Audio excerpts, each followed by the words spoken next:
नमस्कार दोस्तों, स्वागत है आपका हमारे YouTube चैनल में। दोस्तों, आज जो हमारा टॉपिक है वो है उत्तराखंड का जो इतिहास है उससे संबंधित है। उत्तराखंड का ऐतिहासिक काल।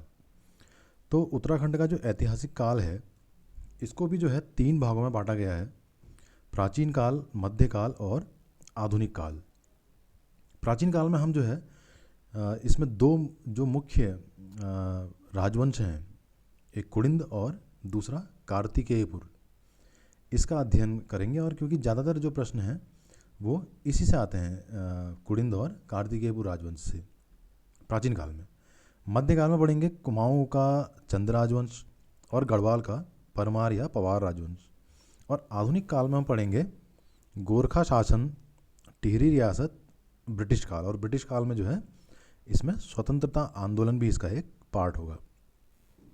तो दोस्तों, कुड़िंद में जो है, कुड़िंद से तो प्रश्न आते ही हैं, इसके साथ साथ इसमें कुछ एक दो वन लाइनर जो हैं, कुषाण वंश हो गया और ये मौखरी वंश हो गया और वर्धन वंश हो गया। तो ये वाला जो है कुषाण वंश, मौखरी वंश और वर्धन वंश, इनसे भी जो है कई बार एक एक लाइन वन लाइनर जो है ये पूछ लिए जाते हैं। तो बहुत ज़्यादा महत्वपूर्ण नहीं है, इसमें महत्वपूर्ण जो है वो कुड़िंद वंश ही है। तो इसको देखिएगा। तो शुरू करते हैं कुड़िंद वंश, कुड़िंद शासक। अब देखिए कुड़िंद कौन थे। ये एक प्रकार से आप अगर इसको देखें तो ये जो है एक सैन्य जाति थी। सैन्य जाति थी, छोटे छोटे समूहों में रहा करती थी। और थोड़ा सा अगर आप भारत के इतिहास की तरफ देखेंगे तो आपको जो है प्राचीन भारत के इतिहास में मौर्य राजवंश मिलेगा। तो आप जब हम अशोक के शिलालेख पढ़ते हैं तो उसमें कालसी शिलालेख भी पढ़ते हैं। तो उससे हमको पता चलता है कि जो है उत्तराखंड और कश्मीर तक जो है उनका शासन था।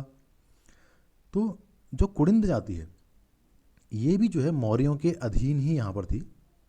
कुड़िंद एक शक्ति के रूप में पहले भी थी यहाँ पर, लेकिन उस समय मौर्यों के अधीन थी।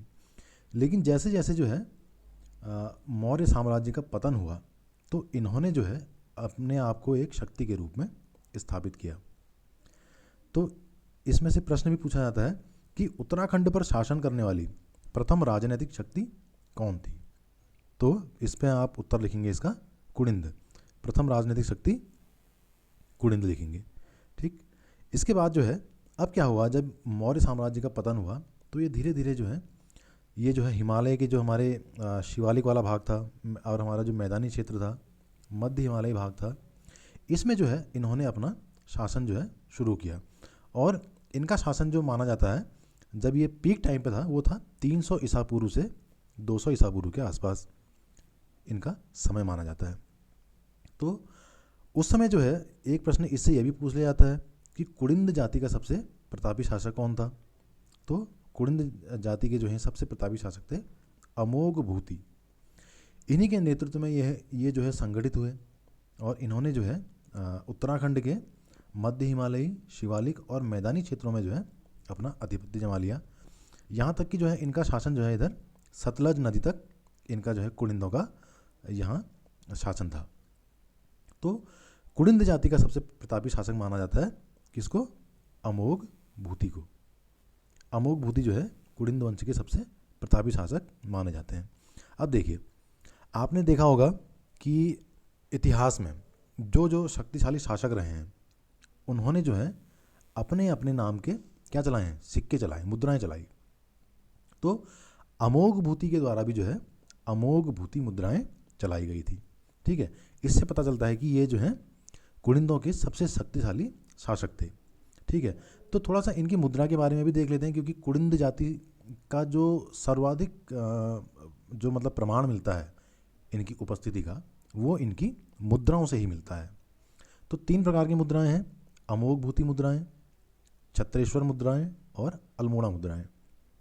और इन्हीं से जो है बहुत बार प्रश्न पूछे जाते हैं। तो अमोघ भूति मुद्रा को देख लीजिए।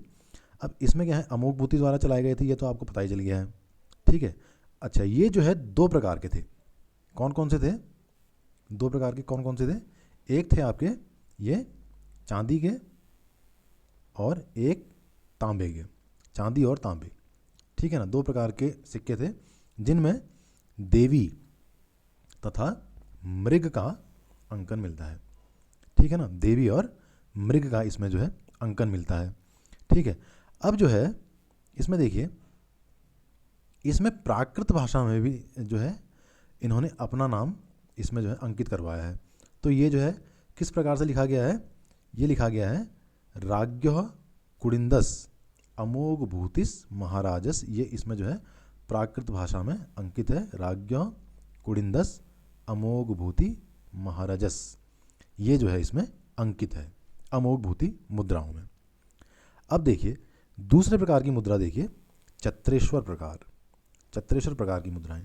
अब देखिए जब दो अलग अलग प्रकार की मुद्राएं प्राप्त होती हैं ना, तो इतिहासकार क्या करते हैं, उसमें तुलना करते हैं। तुलना मतलब आप देखते हैं कि उसमें जो है क्या मिला क्या नहीं मिला। तो इसमें भी जो है जो अमोघ भूति मुद्राओं में मिले थे कुछ जो है चित्र अंकित, जैसे आपका जो है मृग का चित्र है ना, तो ये सिमिलैरिटीज़ मिली। तो इनसे पता चला कि ये भी जो है कुडिंद शासन से ही संबंधित है, ठीक है ना। तो अपनी पुरानी मुद्राओं से, मैंने यहाँ पर लिखा भी है देखिए, अपनी पुरानी मुद्राओं से मेल खाने के कारण ही इसे भी कुडिंद मुद्रा माना गया है। कैसे, जैसे अमोघ भूति मुद्राओं में जो चित्र अंकित थे वही चित्र जो है चत्तेश्वर प्रकार की मुद्राओं में भी ये प्राप्त हुए हैं।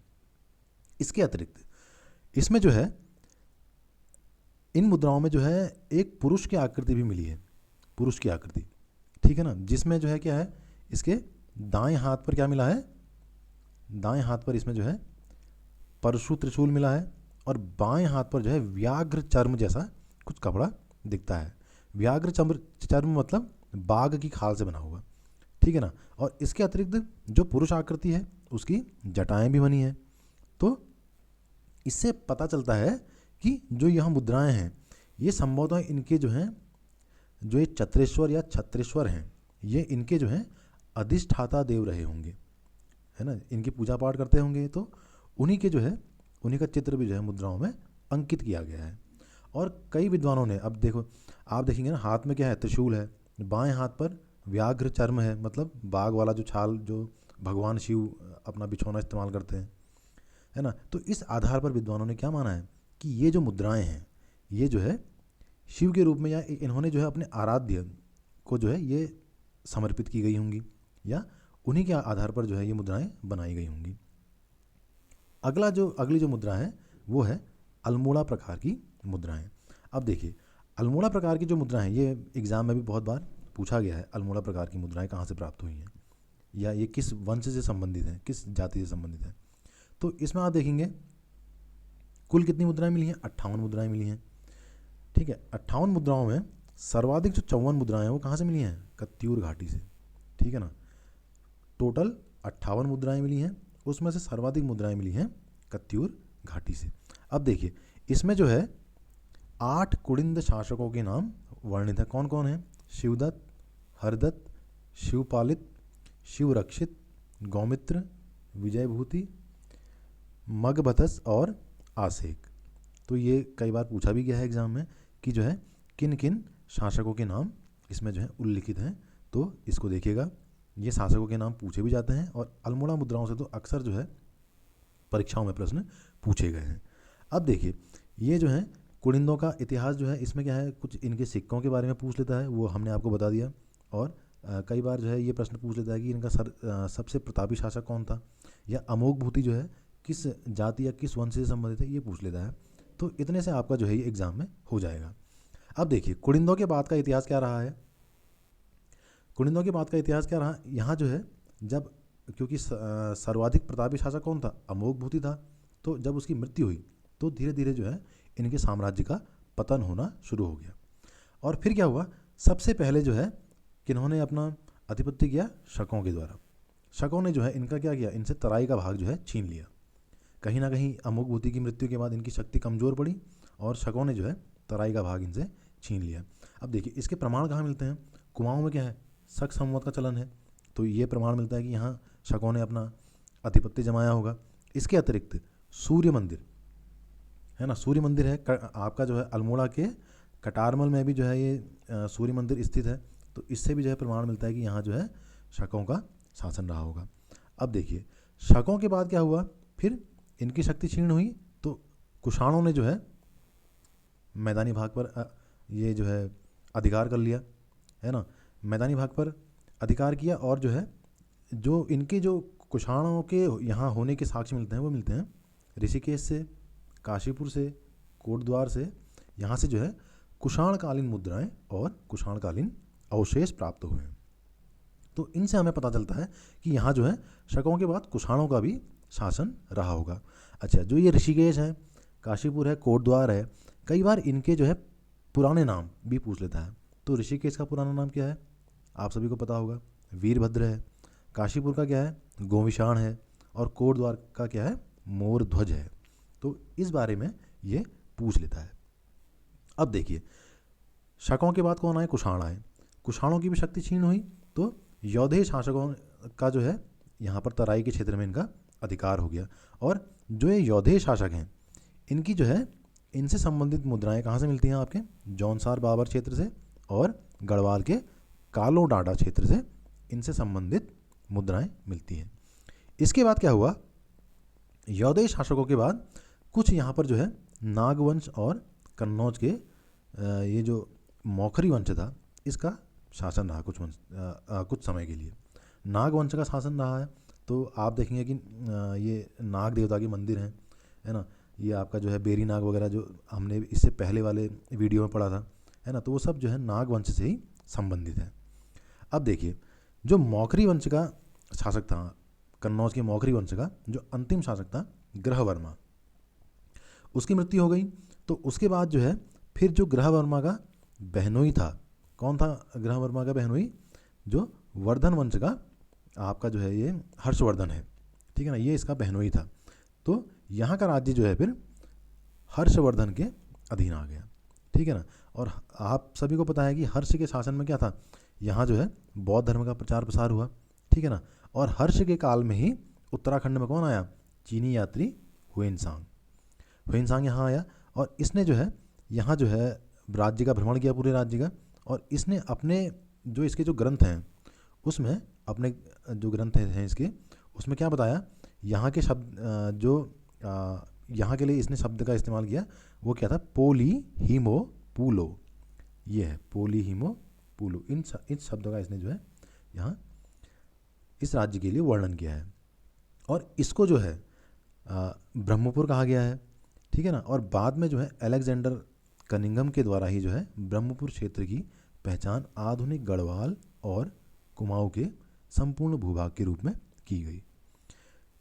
अच्छा, इसके अतिरिक्त जो है हुएनसांग जब यहाँ आया तो इसने हरिद्वार का भी भ्रमण किया और अपने यात्रा वृतांत में जो है इसने हरिद्वार का भी वर्णन किया है। और हरिद्वार के लिए जो है इसने क्या बताया, चीनी माप में जो है इसका क्षेत्रफल बताया 20 ली, ठीक है ना। चीनी भाषा में इसने कुछ लिखा है कि यहाँ का क्षेत्रफल जो था वो था 20 ली था। तो दोस्तों ये जो है हमारा कुषाण कुड़िंद वंश और कुषाण वंश और मौखरी वर्धन वंश का जो है यहाँ पर इतिहास था। वही पॉइंट आपको बताए गए हैं जो परीक्षा की दृष्टि से महत्वपूर्ण है। वीडियो अच्छा लगा होगा तो लाइक करिएगा और हमारे चैनल को सब्सक्राइब करिएगा। अगले वीडियो में जो है हम मध्यकाल की कुछ जानकारियों के साथ आपके साथ वीडियो साझा करेंगे। Thank you so much.